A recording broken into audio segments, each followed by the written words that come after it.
Hey guys, I am back with another Snippet Live today. This one is going to be showing you how to use the bow maker. I did a longer video. I showed the bow maker, told you how it was for sale. You could get it in a kit or finished, and gave you all those details. This one's going to be a short live to just show you simply how to make the bows. So let me turn this around.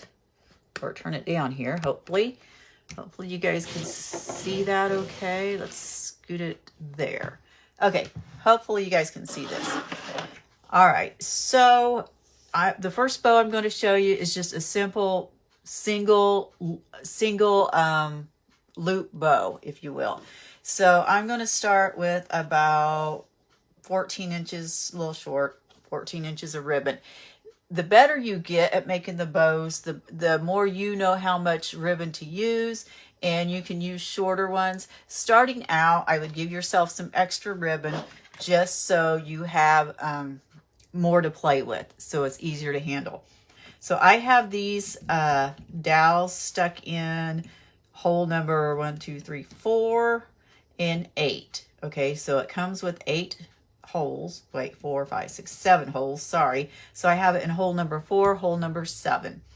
The closer together you put your dowels, the smaller the bow is going to be. The wider apart you put your dowels, of course, the bigger the bow is going to be.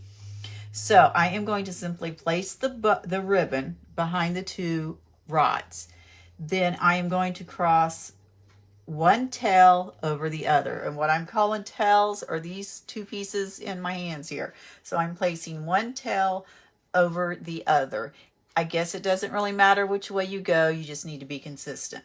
So for me, I'm putting the one in my left hand on top. So now I'm grabbing that with my right hand. So I'm taking the tail that's on top right here, and I'm simply taking it underneath all the ribbon. See my finger here, underneath all the ribbon, up and around.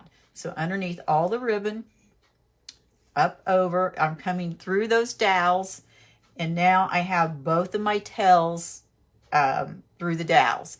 So the ribbon that I brought up and over, I'm just holding it in place with my hand, and I'm taking the other ribbon tail over that piece, and you have a little hole. I'm making a little hole here, and I'm just going to tie it through. So you're just basically like tying a knot, like tying your shoes. Now, before you tighten it really, really tight, you kind of want to wiggle it until you get it in the center. Sometimes I'm a little off with that. Sometimes I do a better job. Once you get it where you think you want it, once you think you have it centered, pull it tight, and then you can pull your ribbon off. Now, this is ribbon that does not have any wire in it, so it's not as easy to manipulate after the fact. Now, when you're done with these, what you can do is trim up your tails, and if you really want to be careful, most people will take like a lighter or something and just kind of take it along the edge so that it seals the ribbon, because see how this is starting to kind of fray? So if you take a lighter to it, it kind of melts those fibers and it won't fray anymore. But I would simply trim that up. I've got these little scissors that I use for that. I keep them with the bow maker all the time. That way I always know where they're at, and nobody uses them for anything they're not supposed to. So again, I'm just going to kind of, let me trim this up a little. I did not do a good job of trimming. So, but anyway, so that's what I would call a single loop bow. You've got one loop on this side, you got one loop on that side. So now if you're going to do, let's say a double loop, I'm going to scoot this over one more. So now my rods are in hole number 3 and in the hole number 7. And this time I am using a wired ribbon, and this is 1-inch ribbon. And I think I told you guys in the original video, about 1.5 inches is normally as wide as I like to go. Okay, so this one I want it to have 2 loops on each side. So the way I do that is I'm going to take the ribbon and I'm going to run it through these hoops and make like a figure 8 or Is that what you call it? Yeah, figure 8. So I'm coming behind the first rod. I'm coming in front of the right rod, then back behind. Then I'm coming in front of the first rod and then behind the second. Okay, so again, let me pull out a little more ribbon. Behind the first rod, in front of the second rod. Bring it around through the middle. Now I'm in front of the first rod and I'm behind the second rod. Now, since I still have the ribbon on the spool, I can kind of adjust it because it's on there really loose, and I can make sure I got a good enough tail, and that's probably good for me. So I'm going to give that a snip, cut that off. Now, you're basically going to do the exact same thing. You're going to put one ribbon on top of the other. So think kind of like a cancer ribbon. So one ribbon on top of the other. The ribbon that is on top, you are going to take it underneath all the ribbon, and you're going to bring it up over all the ribbon and through the 2 dowels. Okay, so now again, I've got a ribbon in each hand. This ribbon that I just brought under and over, I'm holding it in that hand. It's kind of staying in place. I'm taking this other ribbon that's in my left hand at the moment. It's doing all the work. I'm crossing it over, and then I'm just basically tying a knot, okay? Just tie a knot. Now, again, here is where I'm kind of wiggling my knot. I'm trying to get it in the center of the bow. And you'll know what I mean once you do this. You can kind of move that ribbon back and forth. So center it. Once you got it centered, give it a really good tug because we want it to stay tight. Okay, now you can pull it off. It doesn't look too great to start with, but you take your tails, you're going to bring those down, and this with the ribbon, you can play with it a little bit. So bring those tails down, separate your 2 loops out, okay? So separate those out so that you can really tell that you have the 2 loops. And then just take your fingers inside each loop and kind of poof them up, make them more rounded, okay? Don't let them stay flat. You have the wired ribbon, so take advantage of it. So you just kind of poof it up wherever you want. And then again, I would trim off the tails. And there you've got a cute ribbon, okay, a cute little bow. This would be good for a little bit bigger ornament, a smaller door hanger type thing, or whatever, okay?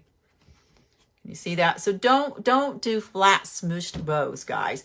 Make sure when you're using the wire, take advantage of it, poof it out. See how I've got that poofed out there? Poof it out, make it pretty. That's what makes these wired bows pretty, is you round them out, you poof them out, okay? So that's it. So you can do single bows, you can do double bows, and you can do however many looped bows. So I'm going to go one more bigger here. So now I'm in hole number 2, hole number 7. We're going to see what this bow looks like.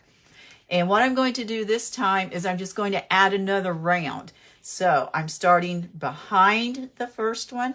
I come in front of the second one, through the middle. Then in front of the first one, through the middle. In front of the second one, come back through the middle. I'm going in front of the first one, and now I'm coming behind the last one. Okay, and let's see how this does for us. Give myself a good amount. So I'm going to kind of pull this tight.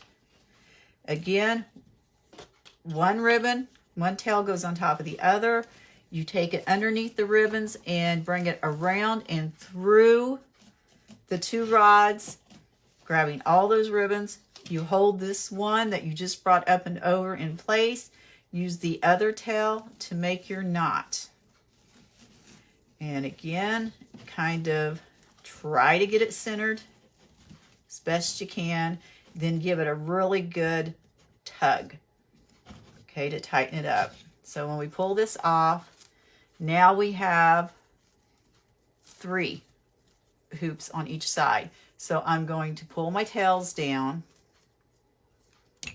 and I would poof up my little loops, okay? Give them a nice rounded look. Get these tails down where I want. Remember, it's wire, guys, so you can manipulate it however you want, okay? And then there you go. You got another bow. So this one has the 3. Okay, so we have two loops on each side. This one has 3. You can go forever. You just keep wrapping around in the figure 8. That's how you get more loops. The more times you wrap it around and do the figure 8, the more loops that you're going to have on each side. So I hope that explains it. I hope you guys could understand and see well enough. If you can't, let me know.